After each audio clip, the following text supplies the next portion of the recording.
Hello and dear students, how are you all? I hope you all are good at home. So guys, जो हमारी पीछे वाली class है वो pronoun पर हुई थी, ठीक है। प्रोनाउन का इंट्रोडक्शन वीडियो था।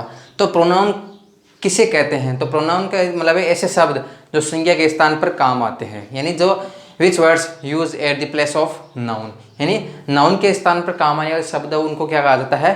प्रोनाउन कहा जाता है। और प्रोनाउन का जो इंट्रोडक्शन वीडियो है वो हम लोगों ने कल वाली क्लास में पढ़ लिया। तो मैक्सिमम हम लोगों ने प्रोनाउन के जो 11 पार्ट है हम लोगों ने पढ़ लिए थे, ठीक है। मैक्सिमम से मतलब टोटल है वो प्रोनाउन के 11 पार्ट होते हैं, ठीक है। तो आई होप आप लोगों ने जो पीछे वाली क्लास है वो देख ली होगी। और यदि आप लोगों ने अभी तक वो पीछे वाली प्रोनाउन की इंट्रोडक्शन वीडियो है अभी तक नहीं देखी है तो उसका आपको डिस्क्रिप्शन में लिंक दिया गया है। उस लिंक पर जाकर आप जो प्रोनाउन की पहली इंट्रोडक्शन वीडियो उसको देख सकते हैं, ठीक है। तो बढ़ते हैं गाइज, आज हम प्रोनाउन के फर्स्ट पार्ट की तरफ। तो प्रोनाउन का पहला पार्ट है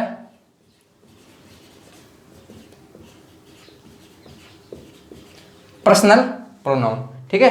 पर्सनल प्रोनाउन, तो पर्सनल प्रोनाउन को क्या कहा जाता है? व्यक्तिवाचक सर्वनाम, व्यक्तिवाचक सर्वनाम, ठीक है। तो इस पर्सनल प्रोनाउन से आप लोगों को इस प्रकार से पता चला कि देखो पर्सनल है किससे बना है?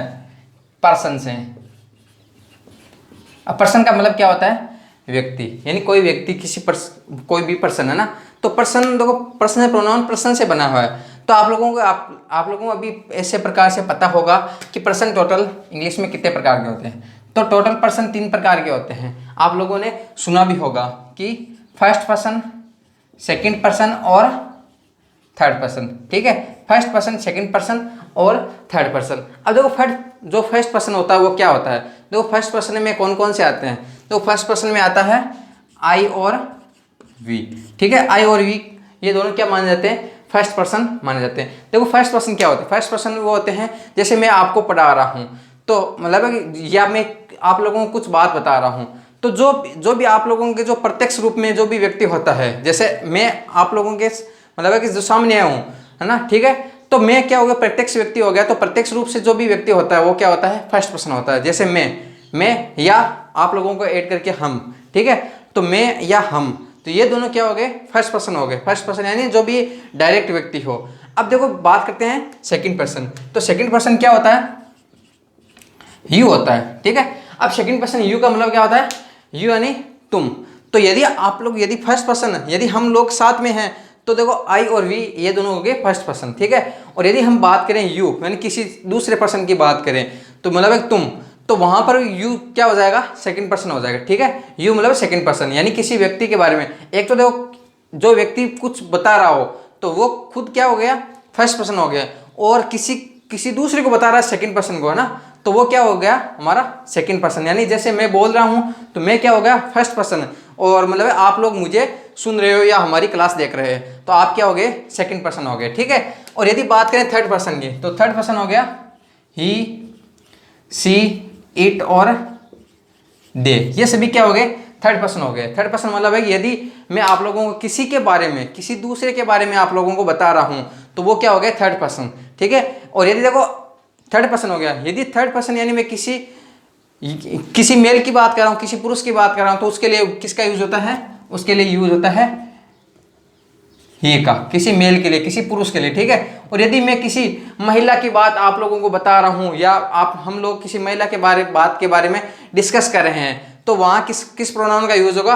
वहां यूज होगा सी का, किसी फीमेल के लिए, ठीक है। और यदि वो क्या निर्जीव है, निर्जीव मतलब क्या होता है? कोई वस्तु है, हम किसी वस्तु के बारे में बता रहे हैं तो वहां किस प्रोनाउन का यूज होगा? इट प्रोनाउन का यूज होगा। इट किस लिए? नॉन लिविंग के लिए, निर्जीव के लिए, नॉन लिविंग के लिए, निर्जीव के लिए यूज होता है इट का। और दे किसका लिए? दे यदि हम किसी थर्ड पर्सन के बारे में बात कर रहे हैं, किसी अन्य व्यक्ति के बारे में बात कर रहे हैं और वे लोग क्या हो? प्लूरल हो, वे प्लूरल हो तो वहां किसका यूज होगा? दे का, यानी इसका हिंदी में होता है वे। और यदि ये होंगे प्लूरल में हो तो वहां किसका यूज होगा? दे का, ठीक है। ये हो गया हमारे पर्सन के बारे में। यानी पर्सन में हम लोगों ने पढ़ा था कि फर्स्ट पर्सन में आई और वी है ना।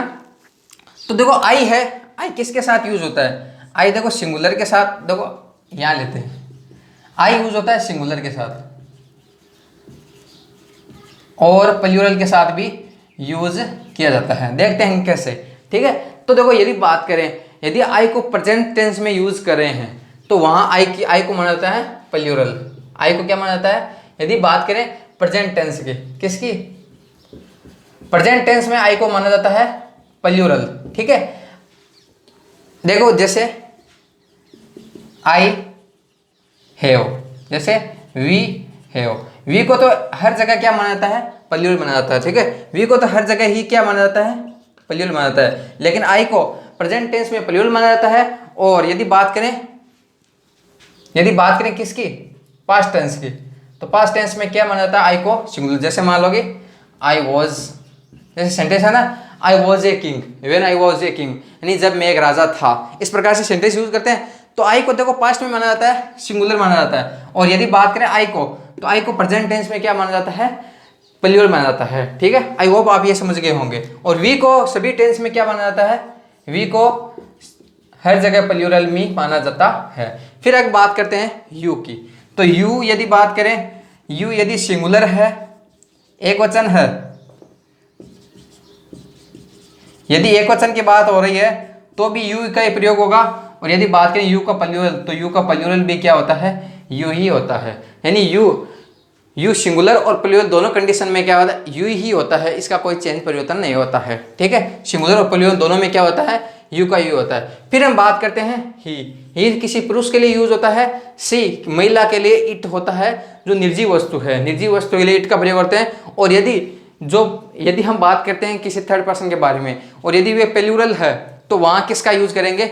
वहां हम दे का यूज करेंगे। तो आई होप आप तक यहाँ तक समझ गए होंगे। ठीक है, चलिए आगे बढ़ते हैं। तो आगे बढ़ते देखो, यहाँ हम लोगों ने यूज कर दिया देखो 3 प्रकार के पर्सन, यानी फर्स्ट पर्सन, सेकंड पर्सन और थर्ड पर्सन। और फर्स्ट पर्सन है उसमें हम लोगों ने पढ़ा था आई और वी। ठीक है, आई और वी, आई को सिंगुलर और प्लूरल दोनों माना जाता है, और वी प्लूरल फॉर्म में यूज किया जाता है हमेशा ही। ठीक है, अब आगे देते हैं कि सेकंड पर्सन तो यू और third person he, she, it और दे। यहाँ तक हम लोगों ने अच्छी प्रकार से पढ़ लिया। चलो बढ़ते हैं आगे।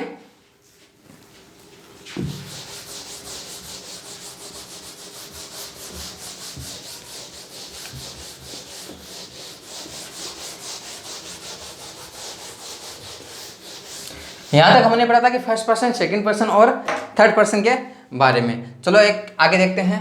देखो पहला यहाँ लिखो आप पर्सन, और यहाँ लिखो सब्जेक्टिव केस, या जिसको नॉमिनेटिव भी बोला जाता है, नॉमिनेटिव केस। और यहाँ लिखेंगे हम ऑब्जेक्टिव केस। अब देखो सब्जेक्टिव क्या होता है? सब्जेक्टिव होता है, देखो यहाँ हम पहले लेंगे फर्स्ट पर्सन के बारे में। ठीक है, अब फर्स्ट पर्सन में कौन कौन से आते हैं? आई और वी। आई और वी दोनों को क्या माना जाता है? फर्स्ट पर्सन माना जाता है। फर्स्ट पर्सन यानी कि ये किसी, जो जैसे मैं आपको कुछ बता रहा हूँ या मैं आपको कुछ पढ़ा रहा हूँ, तो मैं क्या हो गया? फर्स्ट पर्सन हो गया है। ठीक है, डायरेक्ट बताने वाला। तो आई या क्या है? अब देखो आई का सब्जेक्ट, यहाँ सब्जेक्टिव क्या होता है? आई होता है। और यदि बात करें आई के जो ऑब्जेक्टिव केस है, तो क्या बनता है? आई का बनता है मी। ठीक है, आई सब्जेक्ट के रूप में हो तो आई का यूज होता है। और ये देखो सब्जेक्टिव केस क्या होता है? सब्जेक्टिव केस क्या होता है? यदि इन प्रोनाउन को हम सब्जेक्ट के रूप में यूज कर रहे हैं, तो वहां पर कौन सा केस यूज होगा? वहां सब्जेक्टिव केस आएंगे। ठीक है, और यदि हम किसी ऑब्जेक्ट की बात कर रहे हैं, तो वहां हमारा प्रोनाउन का ऑब्जेक्टिव केस यूज होगा। ठीक है, तो यहाँ हो गया आई। फिर हम देखते हैं वी। तो वी का जो ऑब्जेक्टिव केस क्या बनेगा? वी का बनेगा एस। ठीक है, ये हो गए हमारे फर्स्ट पर्सन के बारे में। ठीक है, यहाँ लाइन ड्रॉ कर देते हैं। फिर है हमारे सेकंड पर्सन। तो सेकंड पर्सन क्या होता है? यू। अभी हम लोगों ने जस्ट पढ़ा था कि यू जो सब्जेक्ट के रूप में और ऑब्जेक्ट के रूप में दोनों में सेम होते हैं। यू सब्जेक्ट भी यू होगा इसका, और ऑब्जेक्ट भी क्या होगा? यू होगा। सिंगुलर में भी यू होगा, प्लूरल में भी यू होगा। तो ये बात हमारी हो गई सेकंड पर्सन के बारे में। ठीक है, चलिए आगे बढ़ते हैं हमारे थर्ड पर्सन की तरफ। थर्ड पर्सन क्या होते हैं? थर्ड पर्सन होते हैं ही, सी, इट और दे, ही सी इट और दे। अब देखो यहाँ सब्जेक्ट के रूप में ही यूज हो रहा तो वहां यूज होगा ही, और यदि बात करें इसके ऑब्जेक्ट की तो क्या बनेगा, इसका ऑब्जेक्ट बनेगा हिम। ठीक है, यदि बात करें सी की, सी सब्जेक्ट के रूप में यूज हो रहा तो सी हो गया, और इसका ऑब्जेक्ट क्या बनेगा, हर। ठीक है, फिर होगा इट, इट का क्या बनता है, इट ही रहता है। और दे का क्या बनेगा, दे का ऑब्जेक्ट क्या बनेगा, देम। यहां तक हमारे ये हो गए तीनों केस। ठीक है, यहां हम लोगों ने पढ़ा था कि फर्स्ट पर्सन में आई और वी यूज हो रहा है, सेकंड पर्सन में यू यूज हो रहा है, और थर्ड पर्सन में ही सी इट और दे। फिर हम लोगों ने देखा था कि आई, यदि आई सब्जेक्ट के रूप में यूज, यदि हम प्रोनाउन का सब्जेक्टिव यूज करें तो वहाँ आई यूज होगा, और यदि ऑब्जेक्ट की बात है तो वहाँ क्या यूज होगा, मी होगा। ठीक है, उसी प्रकार से यू सब्जेक्ट के रूप में यूज कर रहे हैं तो वहाँ यू होगा, और ऑब्जेक्ट के रूप में भी यू ही होगा। ठीक है, और यदि ही को सब्जेक्ट के रूप में यूज करें तो ही होगा, और ऑब्जेक्ट के रूप में यूज करें तो क्या हो जाएगा, हिम हो जाएगा। ठीक है, यहाँ तक आई होप आप समझ गए होंगे सब्जेक्टिव केस और ऑब्जेक्टिव केस। ठीक है, तो यहाँ हम लोगों ने पर्सनल प्रोनाउन के सब्जेक्टिव और ऑब्जेक्टिव केस के बारे में पढ़ लिया। ठीक है, जैसे देखो एग्जाम में किस प्रकार से आएगा ना,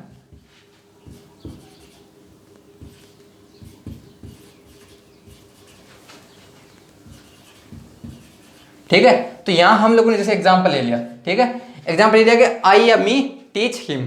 ठीक है, तो ये आप लोगों को पता है कि देखो बेसिक सा हमारा स्ट्रक्चर क्या होता है किसी सेंटेंस का।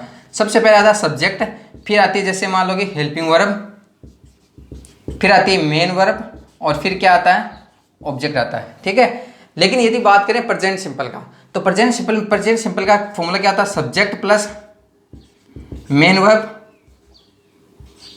फिर क्या आता है, ऑब्जेक्ट। ठीक है, यानी subject plus verb plus object, main verb या मेन वर्ब को वर्ब के रूप में ले सकते हैं। ठीक है, तो यहाँ सब्जेक्ट के बाद में वर्ब आता है, और वर्ब के बाद में क्या होता है, ऑब्जेक्ट आता है। यानी हमेशा ही वर्ब से पहले आने वाला क्या होता है, सब्जेक्ट होता है। यानी जो वर्ब है वर्ब से पहले सब्जेक्ट आएगा, और वर्ब के बाद में क्या आएगा, ऑब्जेक्ट आएगा। ठीक है, देखो यहाँ हमारी वर्ब है, और वर्ब से पहले वर्ब क्या होती है, क्रिया। तो वर्ब से पहले क्या होता है, सब्जेक्ट यानी कर्ता, किसी कार्य को करने वाला, जिसको डूअर बोला जाता है।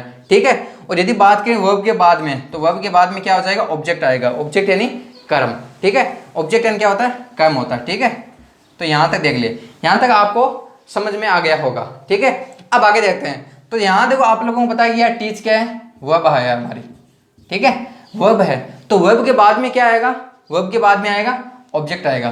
तो ऑब्जेक्ट, तो ये किसका ऑब्जेक्ट है, देखो यहाँ देखो, ये किसका ऑब्जेक्ट है, ही का ऑब्जेक्ट है। ठीक है, हिम किसका ऑब्जेक्ट है, ही का। ठीक है ना, तो यहाँ आपको पता है यहाँ ऑब्जेक्ट आएगा, तो यहाँ तो ठीक है, लेकिन इससे पहले क्या आएगा, हमारा सब्जेक्ट आएगा। तो यहाँ पर गलती है, तो यहाँ क्या यूज होगा, हमारा आई यूज होगा, मी गलत होगा। ठीक है, यानी वर्ब से पहले पूछा है तो वहां सब्जेक्ट होगा। जैसे प्रकार से एक, जैसे देखो सी लव्स मी या आई। ठीक है, तो यहां आपको पता है, देखो यहां हमारा सब्जेक्ट आ गया, सब्जेक्ट के बाद में क्या आ गई, वर्ब। अब आप लोगों को पता है कि वर्ब के जस्ट बाद में क्या आएगा, ऑब्जेक्ट आएगा। ठीक है, तो ऑब्जेक्ट आएगा तो आई और मी में क्या यूज होगा, यहाँ यूज होगा, मी यूज होगा। ठीक है, सी लव्स मी। ठीक है, यहां तक आप लोग समझ गए होंगे। जैसे देखो एक सेंटेंस हो देता हूं ना,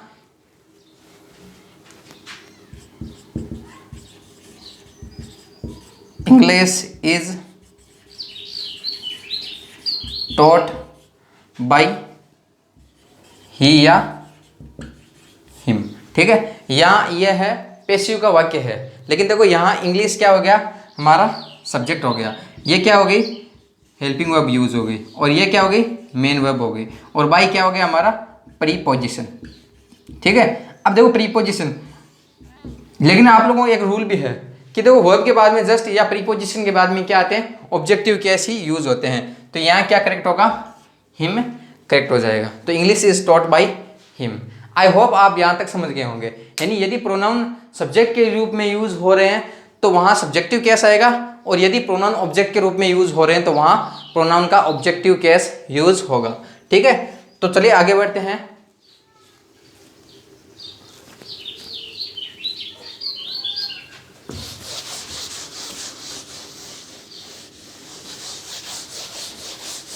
तो यहाँ हम लोगों ने पर्सनल प्रोनाउन के सब्जेक्टिव और ऑब्जेक्टिव दोनों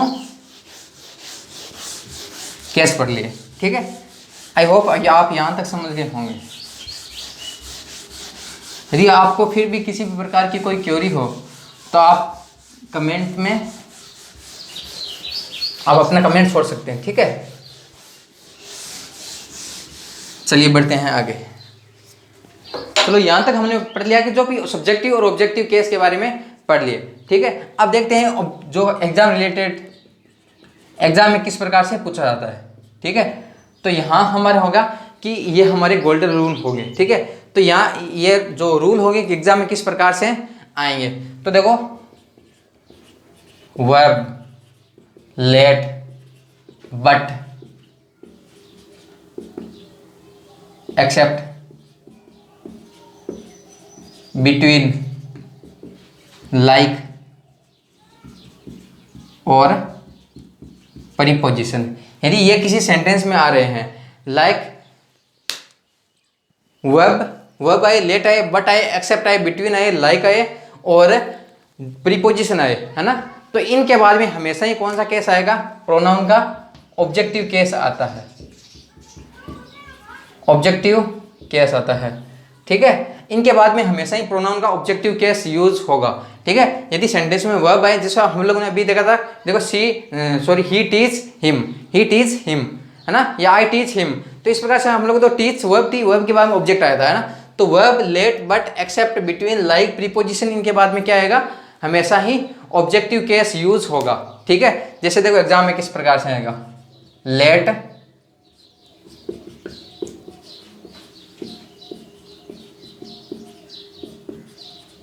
ज्वाइन दिस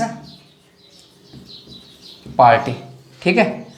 यहाँ इस प्रकार से आएगा, ठीक है। तो यहाँ हम लोगों ने पढ़ा था कि यहाँ जो भी आएगा लेट आगे, जैसे लेट आ गया, तो लेट के बाद में जो भी प्रोनाउन आएगा वो कौन सा आएगा, प्रोनाउन का ऑब्जेक्टिव केस यूज होगा। तो यहाँ आई और मी दिया, तो आई हमारा सब्जेक्टिव फॉर्म है और मी क्या है, हमारा ऑब्जेक्टिव फॉर्म है। तो यहाँ करेक्ट क्या हो जाएगा, मी हो जाएगा, ठीक है। तो मतलब लेट, तो लेट के बाद में आप लोगों को पता है क्या आएगा कि लेट के बाद ऑब्जेक्टिव केस आएगा, ठीक है। देखो जैसे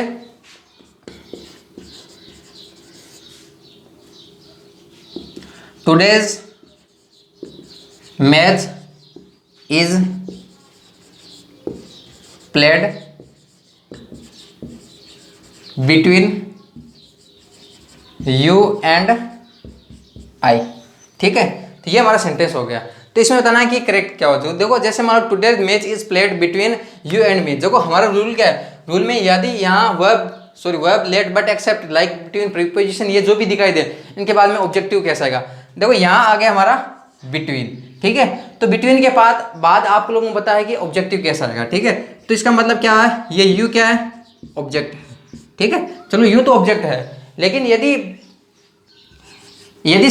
यहाँ पर प्रीपोजिशन आ जाए या कोई भी वाक्य एंड से कनेक्ट हो जाए, तो एंड की तरफ दोनों तरफ के केस क्या होता है, सेम होते हैं। एंड की तरफ दोनों तरफ क्या होते हैं, दोनों तरफ केस क्या होते हैं, सेम होते हैं। जैसे मान लो एंड से पहले ऑब्जेक्ट आया तो एंड के बाद में भी ऑब्जेक्ट आएगा, ठीक है। तो यहाँ यू ऑब्जेक्ट के रूप में यूज हुआ, क्यों, क्योंकि बिटवीन के बाद में ऑब्जेक्ट आता है। देखो यू का सब्जेक्ट और ऑब्जेक्ट दोनों क्या होते हैं, सेम होते हैं, ठीक है। तो यहाँ ये यू आया, ये ऑब्जेक्ट के रूप में आया है, ठीक है। तो यहाँ आई यूज नहीं होगा, यहाँ यूज क्या होगा, मी करेक्ट होगा। मी करेक्ट क्यों होगा, क्योंकि हम लोगों ने रूल पढ़ा है कि बिटवीन के बाद में क्या आएगा, ऑब्जेक्टिव कैसा आएगा। जैसे मान लो कि देखो एक एग्जांपल से वो समझ लेना,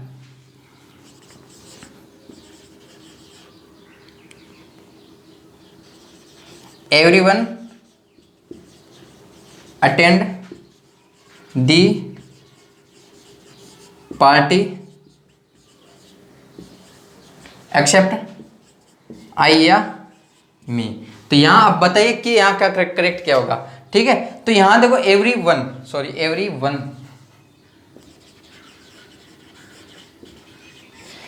attend the party except I या मी। एवरीवन अटेंडेड यानी सभी ने अटेंड की। Everyone attended the party except I या मी। तो यहाँ हम लोगों ने पढ़ा था कि एक्सेप्ट के बाद में ऑब्जेक्टिव केस यूज होगा। तो यहाँ करेक्ट क्या हो जाएगा, मी करेक्ट हो जाएगा। तो यदि दोस्तों हमारा पहला गोल्डन रूल ये था कि जब भी कोई किसी सेंटेंस में वर्ब आ जाए, बिटवीन हो जाए, लाइक आ जाए, लेट आए, बट आए, एक्सेप्ट आए, इस प्रकार के जो भी वर्ड आए, तो इन वर्ड के बाद में हमेशा ही जो प्रोनाउन का कौन सा केस यूज होगा, प्रोनाउन का हमेशा ही ऑब्जेक्टिव केस यूज किया जाता है। तो आई होप जो ये पहला रूल है आप अच्छी प्रकार से समझ गए होंगे। ठीक है, चलिए बढ़ते हैं अगले हमारे कंसेप्ट की तरफ, अगले गोल्डन रूल की तरफ। ठीक है, तो एग्जाम में इस प्रकार से आएगा कि जो भी हमारे सेंटेंस में verb, let, but, except, between और प्रीपोजिशन आ जाए, तो इनके बाद में आप लोगों को पता है प्रीपोजिशन का कौन सा केस यूज होगा, प्रीपोजिशन का ऑब्जेक्टिव केस यूज किया जाएगा। ठीक है, तो चलिए बढ़ते हैं अगले रूल की तरफ। अगला रूल है हमारा, यदि सेंटेंस में या यदि वाक्य में बी वर्ब आ जाए, तो बी वर्ब के बाद में हमेशा ही कौन सा केस यूज किया जाता है, सब्जेक्टिव केस यूज किया जाता है। प्रोनाउन का कौन सा केस यूज होगा, प्रोनाउन का सब्जेक्टिव केस यूज किया जाएगा। अब पहली बात यही आती है कि जो बी वर्ब होती क्या है, सर बी वर्ब है या होती क्या है। ठीक है, तो बी वर्ब क्या होती है, बी वर्ब होती है जैसे मान लोगे इज, आर, एम। यदि बात करें बी वर्ब की फर्स्ट फॉर्म, तो बी वर्ब की फर्स्ट फॉर्म क्या होती है, इज, आर और एम, यानी इज, आर, एम को बी वर्ब की फर्स्ट फॉर्म कहा जाता है। ठीक है, और यदि सेकंड फॉर्म पूछ लिया जाए तो सेकंड फॉर्म होती है वॉज और वर्ब। वॉज और वर्ब कौन सी होती है, सेकंड फॉर्म होती है बी वर्ब की। और हैज बीन, हैव बीन और हैड बीन, ये बन जाती है बी वर्ब की V3 फॉर्म, यानी वर्ब की थर्ड फॉर्म मानी जाती है बी वर्ब की। ठीक है, और यदि आपको पूछ लिया जाए बी वर्ब होती क्या है, यानी is, are, am, was, were, has been, have been और हैड बीन को क्या कहा जाता है, बी वर्ब कहा जाता है। यानी यदि सेंटेंस में हमारे बी वर्ब आ रही हो और बी वर्ब के बाद में जस्ट हमारा प्रोनाउन पूछा जा रहा है, तो प्रोनाउन का कौन सा केस यूज किया जाएगा, सब्जेक्टिव केस यूज किया जाएगा। जैसे देखो एग्जाम्पल किस प्रकार से आता है। ठीक है, इट इज,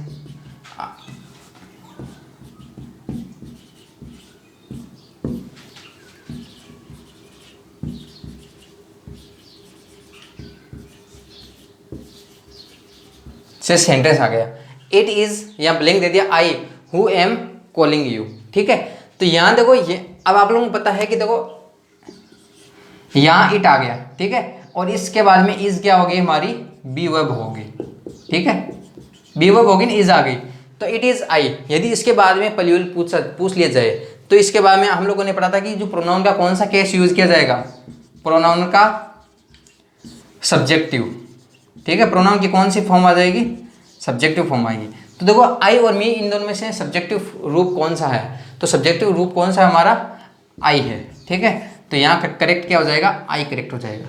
ठीक है, तो हमारा रूल क्या था, यदि सेंटेंस में बी वर्ब दी जाती है, बी वर्ब का मतलब क्या होता है, इज, आर, एम, वाज, वर और हैज बीन, हैव बीन और हैड बीन, यानी ये सेंटेंस में बी वर्ब आ रही हो और बी वर्ब के जस्ट बाद में हमें पूछा जा रहा हो, प्रोनाउन पूछा जा रहा हो। ठीक है, तो प्रोनाउन का कौन सा केस यूज होगा, प्रोनाउन का सब्जेक्टिव केस यूज किया जाएगा।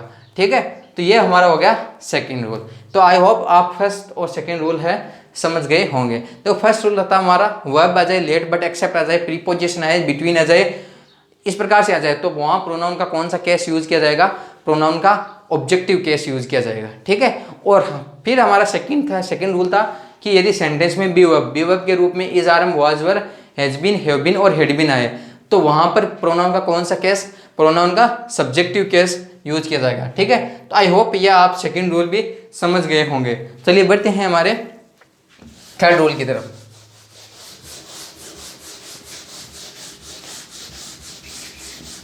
सेकंड रूल था कि जो भी हमारी सेंटेंस में बी वर्ब आ जाए, तो बी वर्ब के बाद में कौन सा प्रोनाउन का सब्जेक्टिव केस यूज किया जाएगा। ठीक है, तो थर्ड रूल है हमारा, देखो यदि सेंटेंस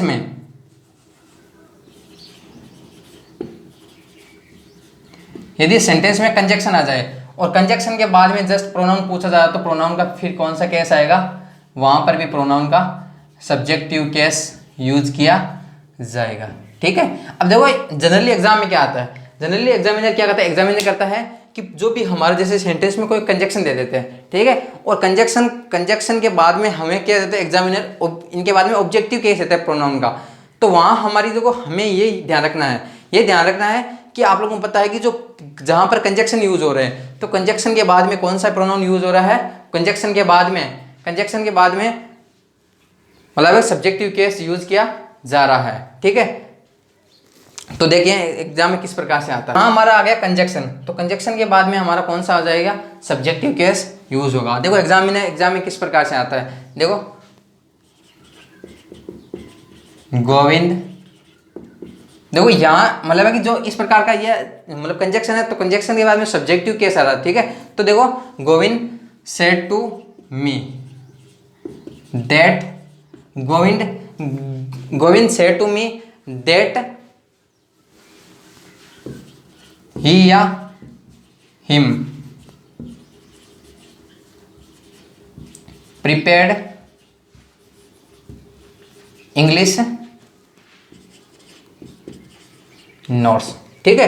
तो यहाँ ये सेंटेंस हो गया Govind said to me that he या हिम आ गया वहाँ पर, और प्रिपेयर्ड इंग्लिश नोट्स, ठीक है। तो यहाँ देखो सेंटेंस इस प्रकार से आपको दिया जाएगा, ठीक है। तो आपको पता है कि देखो यहाँ पर ये क्या आ गया, कंजक्शन आ गया। यदि ये सेंटेंस यदि बात करें तो हम एक्टिव पैसिव पढ़ेंगे, उसी में भी इस प्रकार से आएगा, ठीक है। देखो यहाँ ही और देखो सेड टू मी दैट, यानी जैसे दो क्लोज होते हैं, तो दो क्लोज जैसे एक्टिव जो एक डायरेक्ट इनडायरेक्ट है, डायरेक्ट इनडायरेक्ट मीन में आएगा, ठीक है। तो डायरेक्ट जो ये सेंटेंस है वो किसका है, इनडायरेक्ट का है, ठीक है, इनडायरेक्ट का है। तो देखो यहाँ पर भी देखो उनके रूल होते हैं, जो एक क्लोज को दूसरे क्लोज से मतलब जोड़ते हैं, तो किसको कंजक्शन के द्वारा जोड़ा जाता है। यदि देखो सेंटेंस यदि हमारा असर्टिव सेंटेंस है, तो जनरली असर्टिव सेंटेंस में उन दो क्लोज को मतलब एक दैट के द्वारा जोड़ा जाता है, ठीक है, जनरली दैट से जोड़ा जाता है। और यदि बात करते हैं इंटरोगेटिव, तो इंटरोगेटिव में आप इफ और वेदर आता है। चलो ये डायरेक्ट इनडायरेक्ट में आगे की बात है, आगे पढ़ेंगे इनके बारे में, तो ठीक है। तो यहाँ Govind said to me that he या हिम प्रिपेयर्ड इंग्लिश नोट्स, यहाँ ये सेंटेंस आए। तो यहाँ हमारा रूल क्या था, यदि हमें कंजक्शन दे दिया जाए, कंजक्शन रूप में कुछ भी आ सकता है, देखो यहाँ इफ आ सकता है, वेदर आ सकता है, डेट आ सकता है, हु आ सकता है, हुम आ सकता है, इस प्रकार से जो भी, ठीक है। तो देखो यहाँ डेट यूज हुआ किसके रूप में, प्रीपोजिशन के रूप में, ठीक है। यदि दो क्लोज को जोड़ने वाले शब्द होते हैं तो उनको क्या कहा जाता है, जनरली कंजक्शन कहा जाता है। और हिंदी में बात करते हैं इसको कहा जाता है संयोजक शब्द कहा जाता है, ठीक है, इनको कंजक्शन को, ठीक है। अब देखो यहाँ आ गया कंजक्शन, तो हम लोगों ने पढ़ा था कि कंजक्शन के बाद में प्रोनाउन का कौन सा केस आएगा, सब्जेक्टिव केस यूज होगा।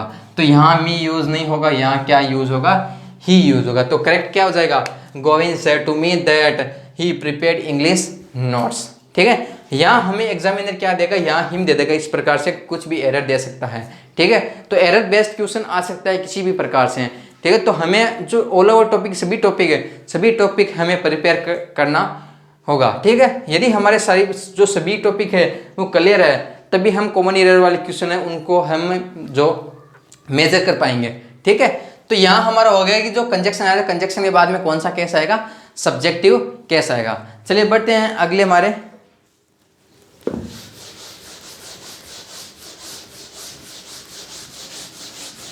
आई होप आप यहाँ तक है समझ गए होंगे, ठीक है। चलिए बढ़ते हैं। तो अगला रूल है हमारा 4th नंबर, यदि सेंटेंस में हमें एज और देन दे दिया जाए, यदि सेंटेंस में हमारा एज और देन दिया जाए, इसके बाद में कौन सा केस यूज होगा, प्रोनाउन का सब्जेक्टिव केस यूज होगा, ठीक है, सब्जेक्टिव केस। यानी यहाँ यदि यहाँ हमें एज और देन सेंटेंस में आ रहा हो, तो इनके बाद में जो भी प्रोनाउन पूछा जा रहा हो, जो भी प्रोनाउन यानी जो भी सर्वनाम पूछा जा रहा हो, तो वो कौन सा केस यूज होगा, इनके बाद में सब्जेक्टिव केस यूज होगा। देखो जैसे रवि इज बेटर देन सी या हर, ठीक है।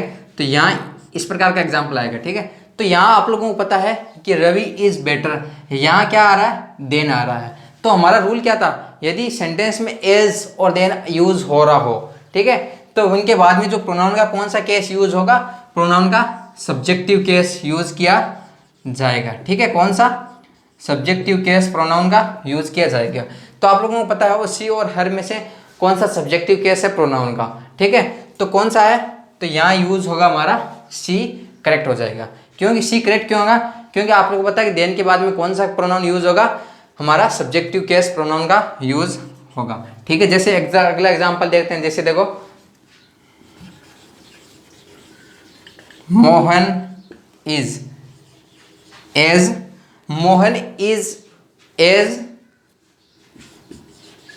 फास्ट एज सी या ही या हिम। ठीक है, तो Mohan is as fast as he या हिम। तो आप लोगों को हमें पता है कि देखो एज, तो एज के बाद में एज और देन के बाद में प्रोनाउन का कौन सा केस यूज किया जाता है? तो एज और देन के बाद में हमारा सब्जेक्टिव केस यूज किया जाता है। तो हमारा ही करेक्ट हो जाएगा, हिम या गलत हो जाएगा। तो दोस्तों ये सभी क्वेश्चन है इसी प्रकार के एरर बेस्ड क्वेश्चन है, एयरफोर्स में बहुत बार पूछे जाते हैं। ठीक है, एज और देन वाले। ठीक है, तो ये आप लोगों को मैं आशा करता हूं कि आप इनको जो अपनी नोटबुक है इसमें नोट डाउन करोगे और इनकी बार बार यदि आप प्रैक्टिस करोगे तो आप लोगों की जो, यदि आप प्रैक्टिस करोगे तो आप लोगों के जो एग्जाम में गलत होने के चांस बहुत ही कम हो जाएंगे। यदि आप हमारी क्लास ध्यान से पढ़ रहे हो तो आपके एक भी क्वेश्चन गलत होने की जो संभावना है वो आप लोगों के नहीं होगी। ठीक है, तो आई होप आप लोगों ने जो ये क्लास है, आप लोगों ने जो पीछे वाली क्लास भी देख ली होगी और इस क्लास को भी अच्छी प्रकार से ध्यानपूर्वक इसको अटेंड कर ली होगी। और यदि दोस्तों आप इस चैनल पर पहली बार आए तो चैनल को सब्सक्राइब कर लेना, क्योंकि जो आने वाली हमारी क्लासेज है तो उसका सबसे पहले आप लोगों को नोटिफिकेशन है वो मिल सके। तो इसी के साथ दोस्तों मिलते हैं कल। Have a nice day. Thank you so much.